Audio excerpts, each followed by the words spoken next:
everywhere. GBS.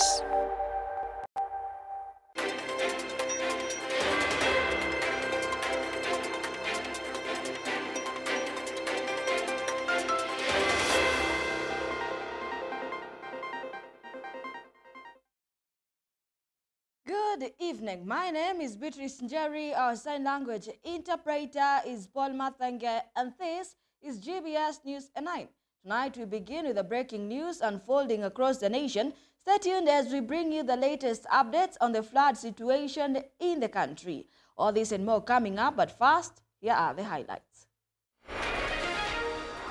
The president tours Mai Mahiu 24 hours after flash floods swept homesteads and claimed nearly 170 lives. Should we allow the doctor's CBA to be bastardized, to be violated? It means that the government will violate the rest of the CBS in the entire public service. Health in turmoil as doctors maintain hard stance on their strike demands, with floods making health situation even worse to access medical attention.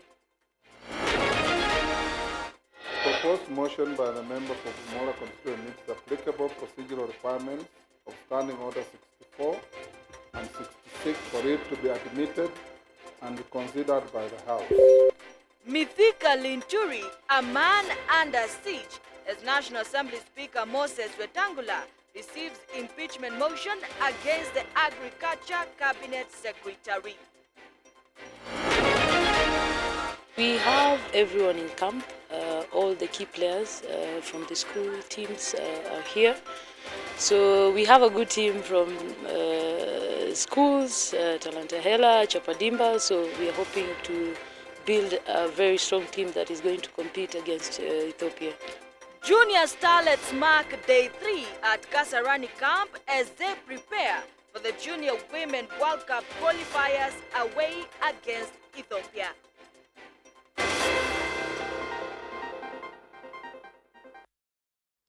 And now President William Ruto on Tuesday morning chaired a special cabinet meeting to discuss the flood situation in the country. The floods have killed nearly 170 people in the last month, according to the government spokesman Isaac Mwaura. Early on Monday, about 45 people were confirmed dead when their villages were washed away near Mai Mahiu, which is about 60 kilometers from the capital, Nairobi. But the Kenya Red Cross says the number is higher, with 50 people killed. The cabinet received and considered a weather forecast report from the Meteorological Department indicating that the ongoing rains will persist to intensify and duration, and warning that the situation could get dire because the soils around the country are fully saturated. Further, the cabinet noted that the relevant government agencies have completed the mapping out of all fragile ecosystems around the country, which pose a grave danger to the public safety and health in the likely event of further precipitation. Consequently, the cabinet directed that all members of the public residing within these risky areas be required to move within 48 hours. These include areas near dams and other water reservoirs, in public or private land areas prone to mudslides, and riparian lands along rivers and other water courses across the country. According to experts, more rains are expected in the East African country. Due to this, the government has decided to keep schools closed. More than 130,000 people have had to leave their homes because of the floods. Many are staying in schools for shelter.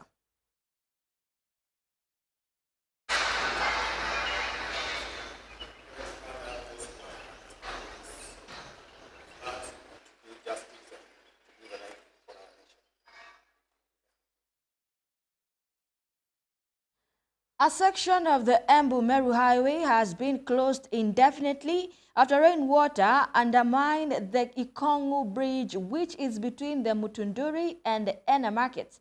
Embu Governor Cecily Mbarire, who co-chaired a meeting of the County Disaster Management Committee, together with the County Commissioner Jack Obuo, said that the bridge had become dangerous to motorists who should now use alternative routes.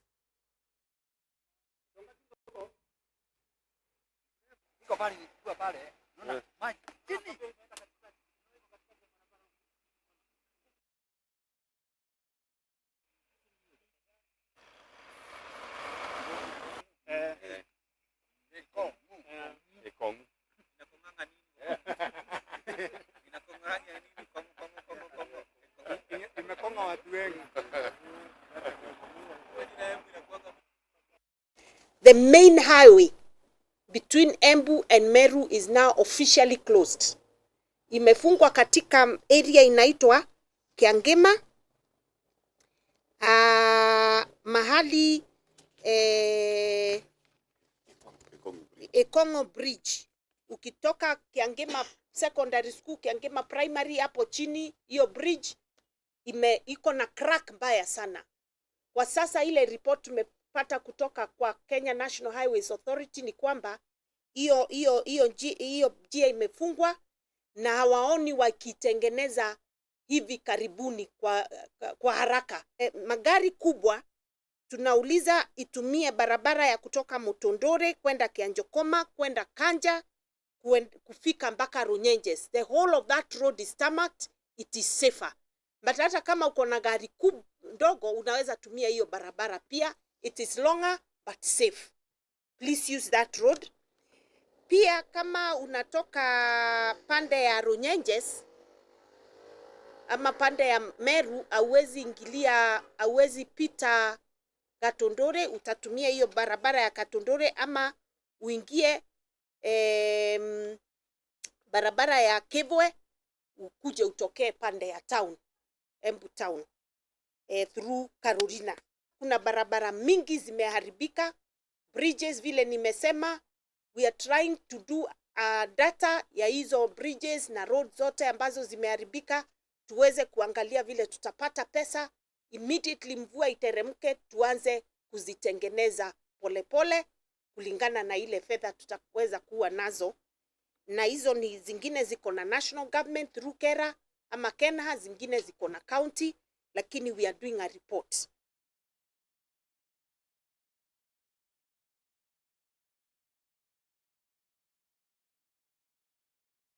This afternoon, Mama Rachel Ruto, the First Lady of the Republic of Kenya, visited families affected by floods in Athi River, Mavoko constituency, where she donated foodstuffs and personal items at Athi River Primary School. The First Lady emphasized with the families who have lost loved ones and thanked the coordinated efforts to assist over 15,000 Kenyans affected across Machakos County. Mama Rachel Ruto gave assurances about the government's commitment to support all Kenyans affected by the extensive rains and flooding in many areas of the country. As part of the national strategy to increase food security in households, the First Lady also promised to work with local leaders to empower women economically and support them in growing food for their families. The First Lady was accompanied by His Excellency Wavinya Ndeti, Governor of Machakos County, Honorable Patrick Makau, Member of Parliament for Mavoko constituency, leaders, clergy, and the county government officials. The ongoing flooding phenomena has already claimed 12 lives and displaced 2,300 families. Cumulatively, the total number of people affected is estimated to 15,000. The flood has also led to physical and psychological injury, loss of harvest, livestock, homes, and damage to key facilities, including schools, hospital, roads, just to mention a few. At the moment, we are still quantifying the infrastructure damage caused by the floods. Utajua yule rafiki wako wa kweli akikuja wakati kuna shida, si ni kweli? Na mimi nimefika hapa nikisema kwamba poleni sana watu wa watu wa Mavoko, hii sehemu ya Mavoko. Ili janga la mafuriko tumepata katika nchi yetu ya Kenya, na hata kama vile Deputy Governor amesema, hata kuna sehemu nyingi pia katika bara letu la Afrika ambayo inapitia hili janga la mafuriko. Na sio tu hapa Mavoko County, lakini pia mumeona tangu juzi, tangu jana tumepata county, Garissa County, na kama serikali kuu na haswa sisi kina mama, tukijua kwamba kuna shida mahali, mama lazima atembee kuweza kusaidia.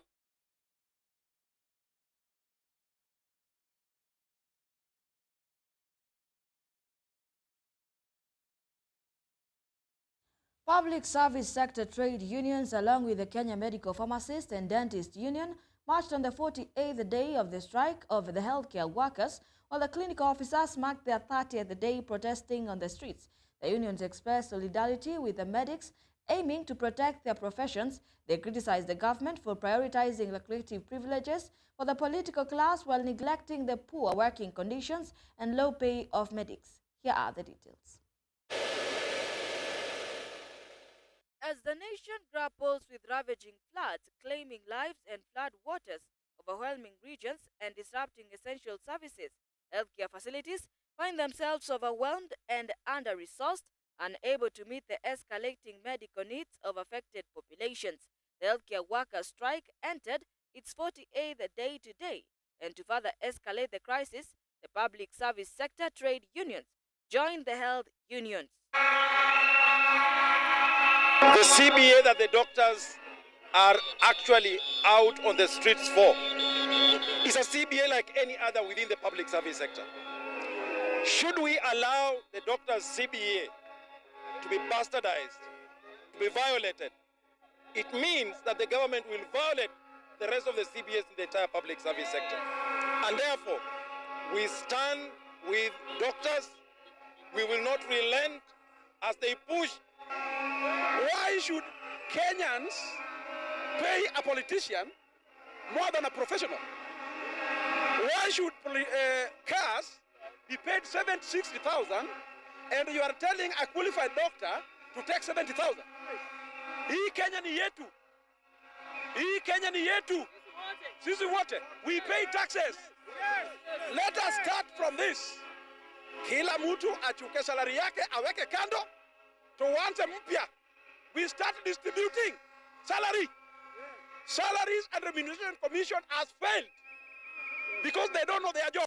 The unions expressed solidarity with the medics, aiming to protect their professions. They criticized the government for prioritizing lucrative privileges for the political class while neglecting the poor working conditions and low pay of medics. They vowed to persist with the strike until the collective bargaining agreement for both doctors and clinical officers is implemented. The reason as to why the strike is being prolonged is because the Salaries and Remuneration Commission has not okayed our agreement with the ministry to enhance the risk allowance from 3,000 to 15,000. Which is only going to take $1 billion per year for 7,000 people. Billion only. We were told that we are losing 2 billion every day in the government. Sasa sisi tunataka kwa siku moja tu wasiibe hiyo bilioni mbili. That will be more than enough. At least 4,000 doctors employed in the public healthcare sector went on strike on the 14th of March 2024, demanding the implementation of a labor agreement signed with the government in 2017. The agreement promised higher salaries, better working conditions, and recruitment of doctors. The Kenyan government said it didn't have any money to honor the agreement, which was signed by the previous regime. The agreement defined the basic terms of employment and benefits of all doctors. It was to be implemented fully and immediately from 1st of July 2017, but it was not. There are so many doctors now who have received shockers letters. There are many more who have been fired. There are so many who have gone to court. But we know one thing, that we are not getting help from courts. We will not get help from employers. Our help is in our solidarity. And we will not go back to work if one doctor is affected. I must also say that the whole of public sector unions, they know that if they bastardize the KMPDU CBA, then there's no any CBA which is safe. Therefore, yesterday, all the public sector unions joined us to condemn the government action.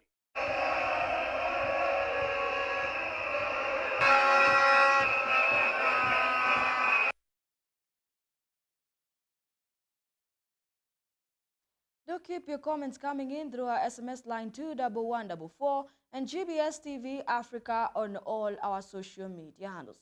On that note, let's take a very fast break. We'll be right back. Today on the show, we are talking about nurturing the emotional intelligence in children. The parents of this generation, they are very busy, whereby we have left the gadgets to be in charge and the house managers. Especially when you're thinking about yourself, there are 3 levels of thoughts. There is the first level, there is the second level of thought, there is also the third level of thought. What is nurturing a child in the emotional intelligence way? A lot of focus has been put on the intelligence. And when we talk about desire and self-control, desire is something that is in our hearts. But self-control does not come from within us. And at what age are we supposed now to start molding our children and correcting whenever they're doing wrong?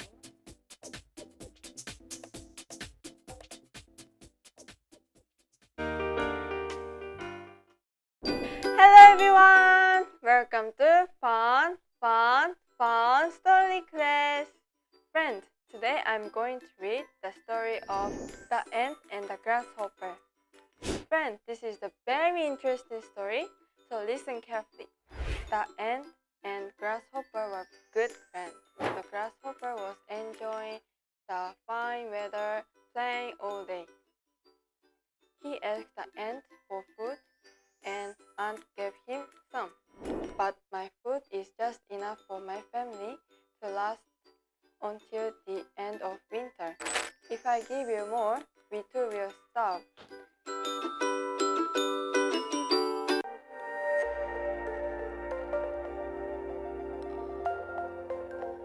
Everywhere. GBS. Welcome back. You're still watching GBS News 9. Amidst the aftermath of the deadliest flooding incident in recent memory, President William Ruto convened a crucial cabinet meeting at State House, Nairobi, focusing on urgent measures to address the widespread devastation caused by flooding and escalating impacts of climate change across Kenya. The meeting comes in the wake of a tragic event where over 50 lives were lost due to blocked railway drainage in Mai Mahiu, with the monsoon rains exacerbated by El Nino weather pattern wreaking havoc across the nation. The government faces mounting pressure to respond effectively to the crisis. Susan Nganga with the details. President William Ruto has today chaired a special cabinet meeting at State House, Nairobi. The meeting agenda was centered on mitigating the widespread flooding across the country and climate change, among other issues.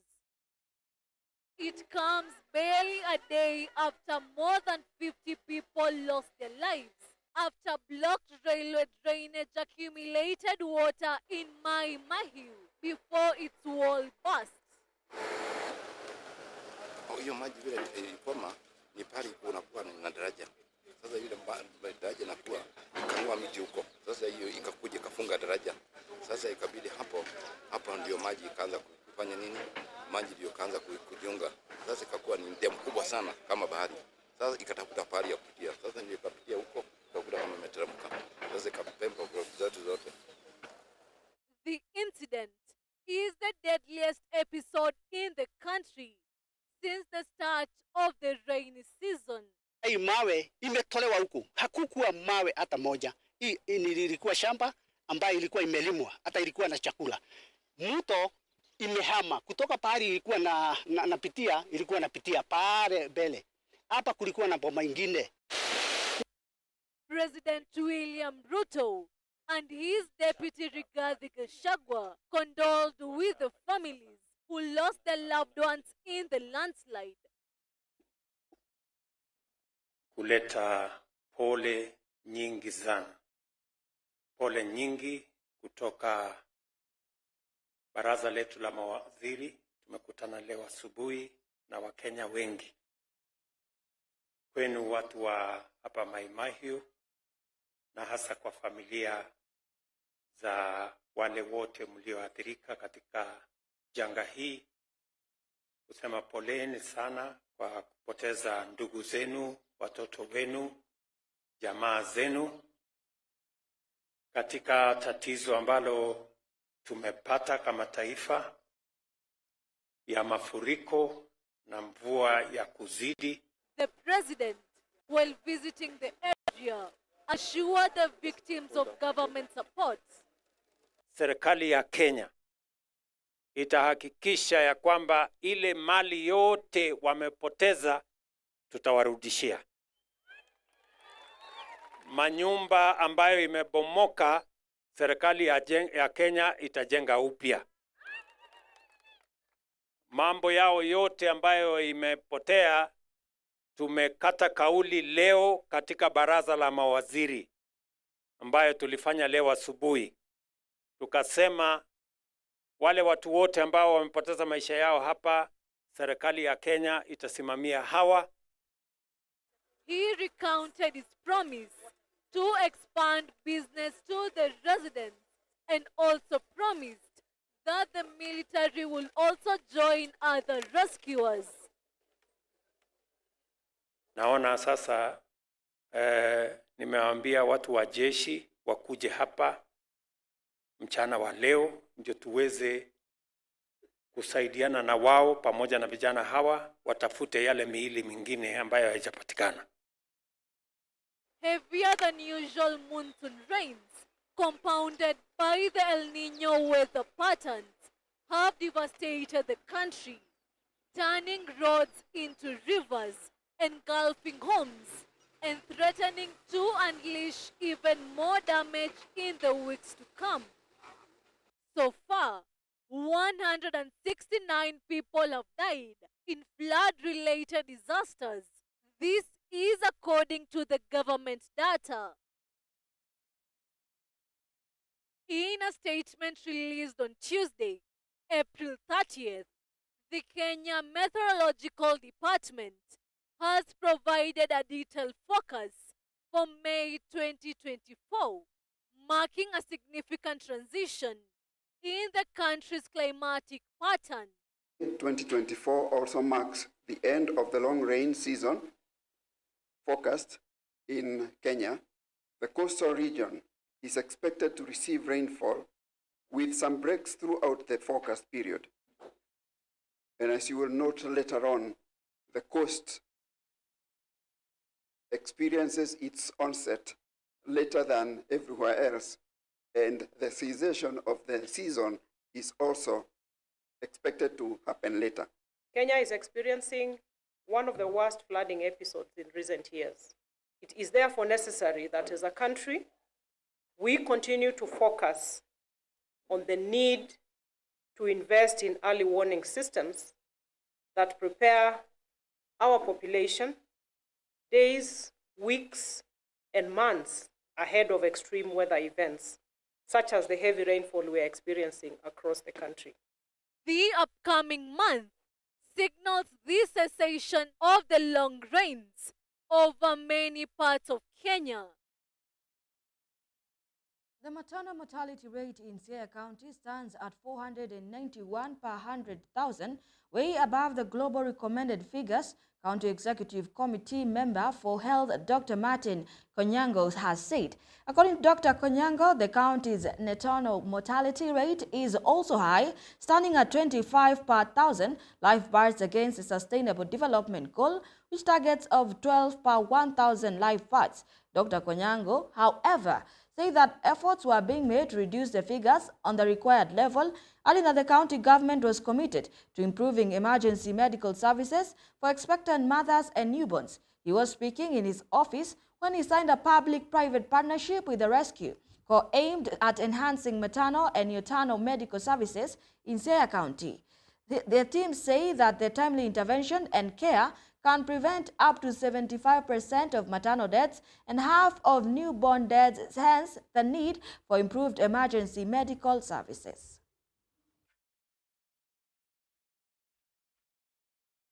The county currently faces challenges with maternal and neonatal mortality rates, which exceed the Sustainable Development Goal targets. And the maternal mortality rate, we are not doing very well in Siaya because the set standards are supposed to be 70 per 100,000 delivery. But we are way up above that. The exact figures you will see in the brief. At the same time, the neonatal mortality rates, the approximate recommended figure is 12 deaths. Very fast. So we'll be using our technology to help coordinate those responses. We'll be working with the county through their referral system, through private and public ambulances. And as we said in this pilot year, the first pilot year, this will be a PPP where there is most mothers will not pay. And we are hoping that from the findings of the year 1, we'll be able to roll it out further into year 2, year 3, so that we bring down these numbers from 491 per 100,000 live deaths for mothers. We want to bring that down to 70. That's a huge task. We're also going to try and be very innovative and use boat ambulances too to support the islands. And we'll be very excited to take the media with us through this journey. We see the learnings and we hope we will deliver some good outcomes. 1 year from now, we'll be telling you that we've brought down this number. I salute the Siaya County. Moving on, in a significant development on the country's political landscape, Speaker of the National Assembly Moses Wetangula greenlit a motion seeking the impeachment of Agriculture Cabinet Secretary Mithika Linturi. The motion, spearheaded by Bumula Member of Parliament Jack Wamboka, has gained traction in the Parliament, with Wetangula acknowledging its compliance with constitutional and parliamentary procedures. Here is more on the same. Order. Order. You can cheer after I finished my ruling. The Agriculture Cabinet Secretary Mithika Linturi could be the first close ally of President William Ruto to be kicked out of the cabinet after the National Assembly Speaker Moses Wetangula allowed an impeachment motion against him. In view of the foregoing, I find that the proposed special motion meets the applicable procedural requirements for it to be admitted to the next stage. Order. Order. You can cheer after I finished my ruling. The motion by Bumula Member of Parliament Jack Wamboka seeks to throw Linturi out of the cabinet for gross misconduct, gross violation of the Constitution, and committing a crime under national law. The motion is rooted in grave allegations of gross misconduct, violation of constitutional provisions, and serious breaches of public trust. The evidence presented before the Assembly paints a distressing picture of negligence, mismanagement, and potential criminal activities within the Ministry of Agriculture, Livestock Development under Honorable Linturi's leadership. While greenlighting the motion, Speaker Wetangula was satisfied that it met all the requirements of the law and the standing orders and allowed MP Wamboka to move the motion of impeachment. The proposed motion by the member for Bumola constituency meets the applicable procedural requirements of Standing Order 64 and 66 for it to be admitted and considered by the House. On his part, the Agriculture CS has affirmed that he is not concerned by the efforts of the MPs to impeach him over the alleged fertilizer fiasco. Linturi asserted that he understands his role as the boss of the agriculture docket and he only reports to President William Ruto. Sasa unafikiria mimi ni mtu wa kutishwa ama kuhangaishwa na watu? Hapana. Mimi ninajua ile maneno watu wanaongea juu yake hawaelewi pale iko pale haiko. Mimi ndio kiongozi wa ile wizara na mimi I only report to my boss na naelewa hiyo maneno na mutajua kweli wa maneno before the end of the week.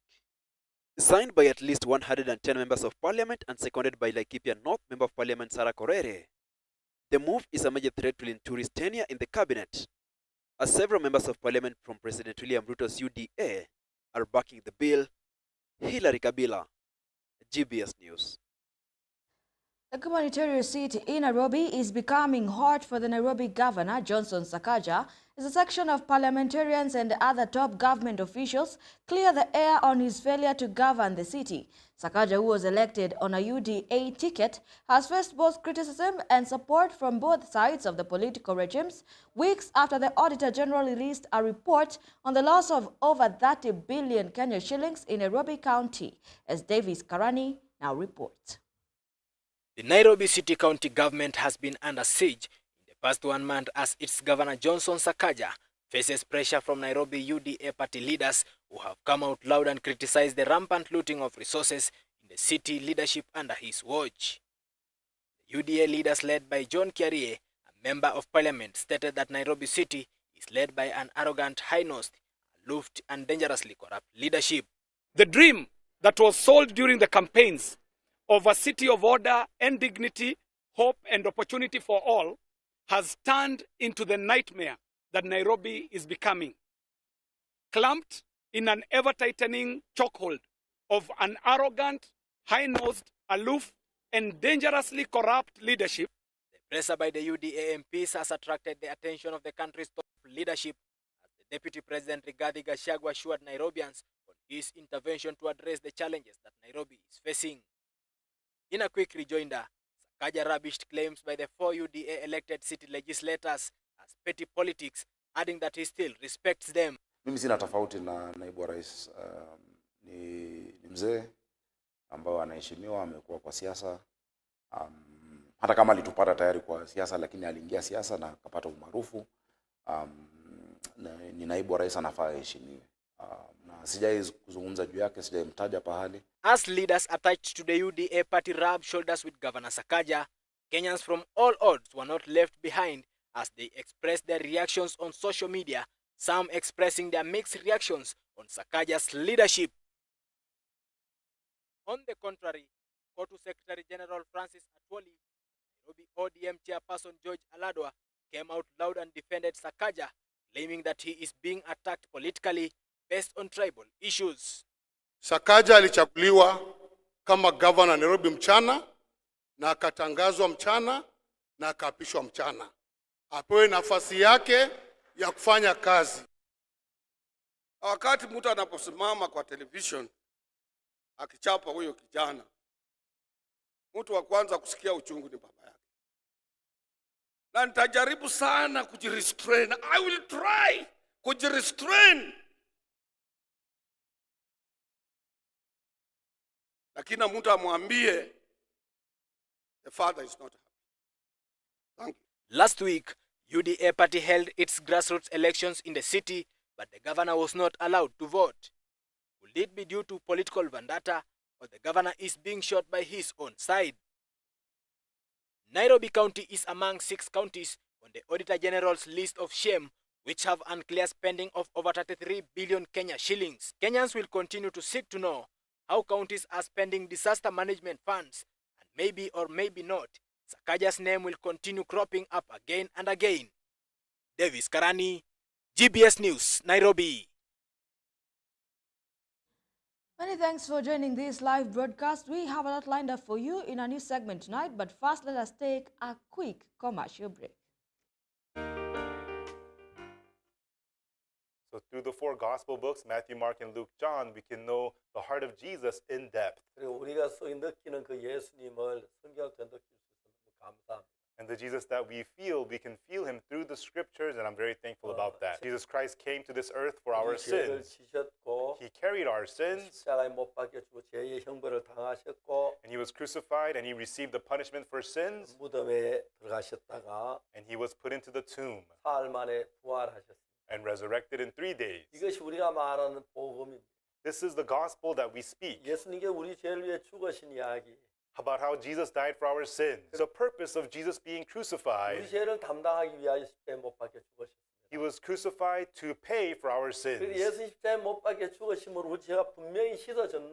And through Jesus being crucified, clearly our sins have been washed clean. However, unfortunately, many people still say that they are sinners.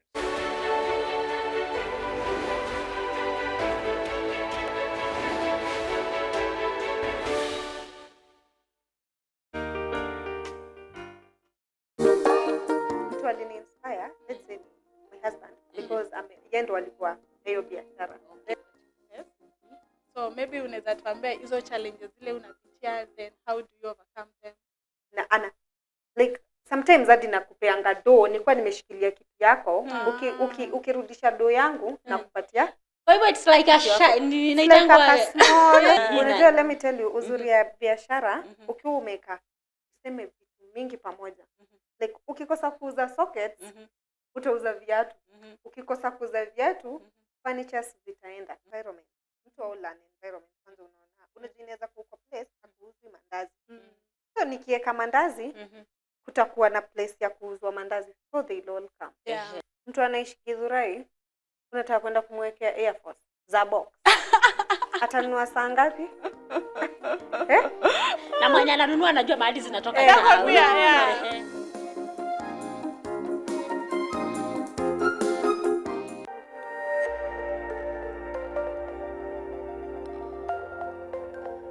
Everywhere, GBS.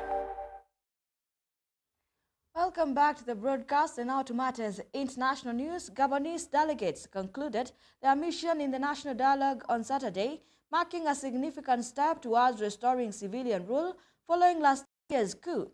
The talks aimed to lay the groundwork for the future of Gabon post-transition, with a discussion spanning at a range of critical topics. Here is more on the same. Gabonese delegates taking part in the national dialogue completed their mission on Saturday, April 28, with their talks sought to lay the groundwork for restoring civilian rule. Gabon entered a period of transition after a coup last year. The forum's highly anticipated report clears ruling General Brice Oligui Nguema to vie for presidency in the polls to be held at the end of the transition. Gabon is not cut off from the world. We are part of an international environment, and international legislations are against suspending political parties. It proposes a strong presidential regime and a 7-year term for the president. Participants kept another controversial proposal, suspending political parties pending the issuance of stricter political rules. Selected military officials, politicians, civil society members, youth leaders, traditional rulers and members of the clergy took part in the national dialogue, which kicked off on April 2nd. For now, the one that made it to the report are still mere recommendations, as the report will be handed to the president of the transition on April 30th.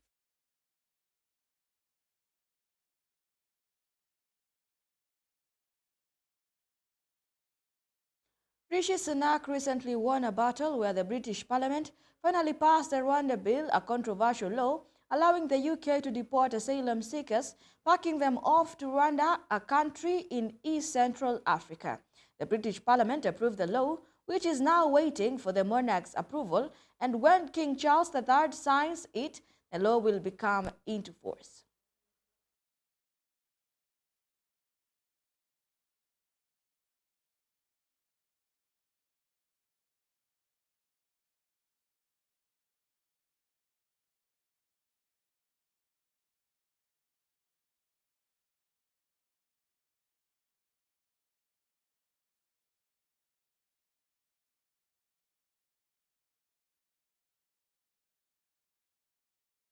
We are ready.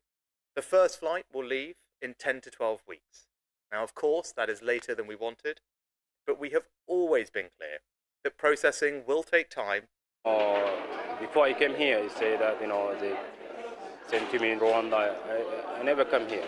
Would you have come to the UK if you'd have known you could end up in Rwanda? Never. Never. Do you think it will stop other people coming now? Yeah. Yeah. I say to all asylum. In a diplomatic push to end the ongoing conflict between Israel and Hamas, U.S. Secretary of State Antony Blinken on Monday asked the Hamas to promptly accept Israel's latest proposal for a Gaza truce, describing it as extraordinarily generous during a special meeting of the World Economic Forum held in Riyadh, Saudi Arabia. Here are the details. According to reports, Hamas negotiators are expected to meet with Qatari and Egyptian mediators in Cairo to deliver their response to Israel's phased truce proposal. The proposal presented by Israel over the weekend includes a deal to release fewer than 40 of the approximately 130 hostages believed to be held by the Hamas. And in exchange, Palestinians jailed in Israel would be freed. We strongly support Israel in its effort to ensure that what happened on October 7th never happens again. But at the same time, we are determined to do everything we can to bring an end to the terrible human suffering that we're seeing every single day in Gaza among children, women, men who've been caught in a terrible crossfire of Hamas's making. And so maximizing protection of civilians, maximizing the support that gets to them, this is very much our focus. Now, the quickest way to bring this to an end is to get to a ceasefire and the release of hostages. And as you said, there's been an extraordinary effort that's been made, and I really want to thank profoundly our friends from Qatar and Egypt who've been playing an instrumental role in trying to get this ceasefire and release of hostages. A major effort that's been made over the last couple of months to get to that ceasefire, to get the hostages out. And right now, as you said, Hamas has before it a proposal that is extraordinarily generous on the part of Israel. And in this moment, the only thing standing between the people of Gaza and a ceasefire is Hamas. They have to decide, and they have to decide quickly. So we're looking to that, and I'm hopeful that they will make the right decision, and we can have a fundamental change in the dynamic. Additionally, the proposal outlines a second phase of the truce, which involves a period of sustained calm, addressing Hamas' demand for a permanent ceasefire. Jane Macau, GBS News. The United Nations Security Council on Saturday sounded the alarm over the reports of an imminent attack on the last remaining city in Sudan's North Darfur region that is not under the control of the Rapid Support Forces. The fighting over the past year between the parliamentary group and the country's military has seen tens of thousands of people die and more than 8 million people displaced across the nation, as the UN expressed its deep concern, calling on the warring parties to take steps to de-escalate the situation, with the local media in Sudan reporting that a full-scale attack on the city of Al-Fashir was already underway.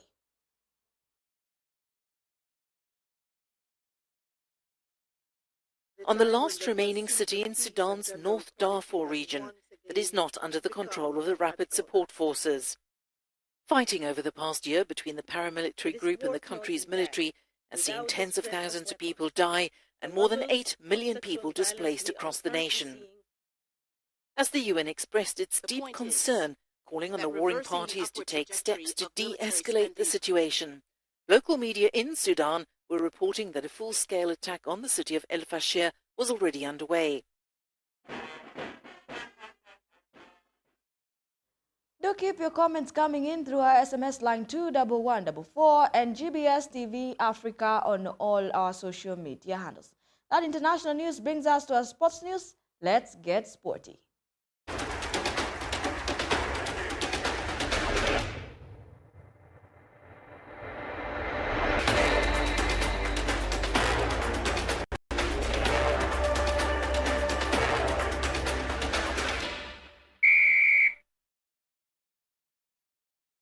Kenya under-20 rugby team Chipu returned to the country on Monday 29th April after a successful tour of Zimbabwe, where they won the Rugby Africa under-20 trophy with a 28-13 win over host Zimbabwe in the title decider on Sunday 28th of April. The result saw them qualify for the World Rugby under-20 trophy set for 2-17 of July in Scotland. Here are the details. In the 2022 and 2023 Bathurst Trophy competition, both held in Nairobi. Kenya entered the tournament as underdogs due to the prior defeat and limited preparation time. The host team Zimbabwe applied pressure early on and secured the first try.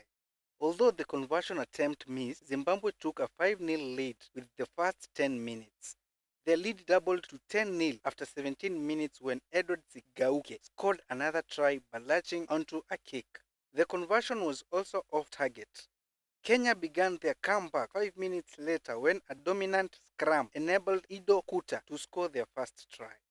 James Olela's successful conversion reduced the gap to 10-7. Despite hooker Bramwell Anelka receiving a yellow card, Chipu maintained their momentum. The second try for Kenya came from a clever play by Jackson Siketa, who passed the ball to Michael Wamalo after a beautiful dummy, allowing him to sprint down the field and score. This time, Olela missed the conversion, but Kenya took the lead for the first time 12-10. The impressive performance continued with another strong scrum, leading to Patrick Koinana scoring in the right corner for a 17-10 lead.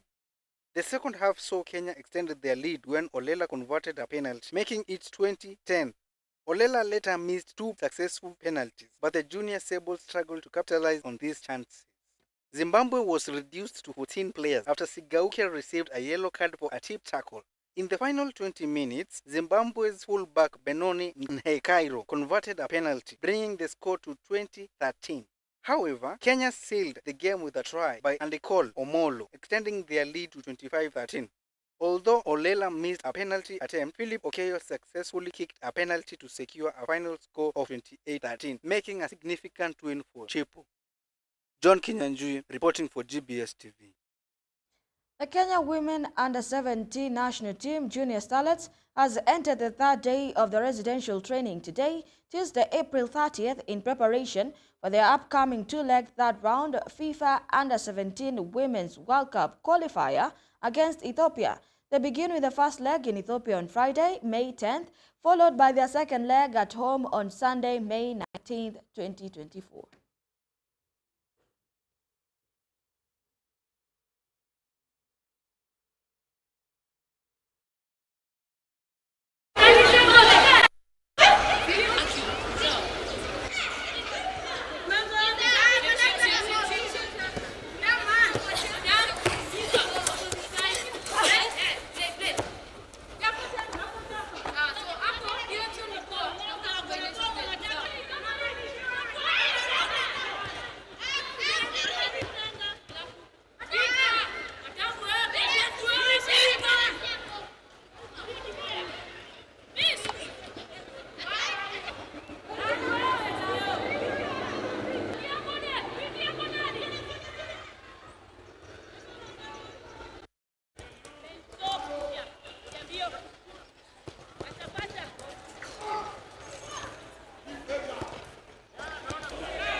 Everyone in camp, all the key players from the school teams are here.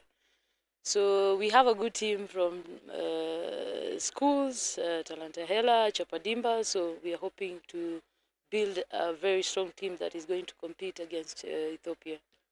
I think we are prepared because most of our players have been competing the highest level locally.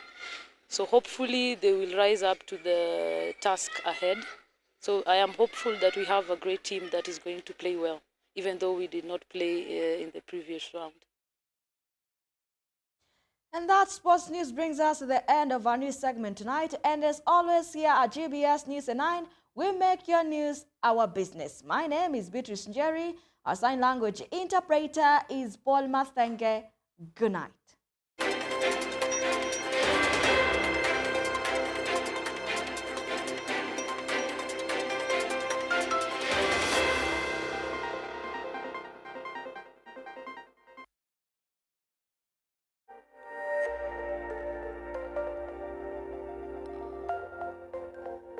everywhere. GBS.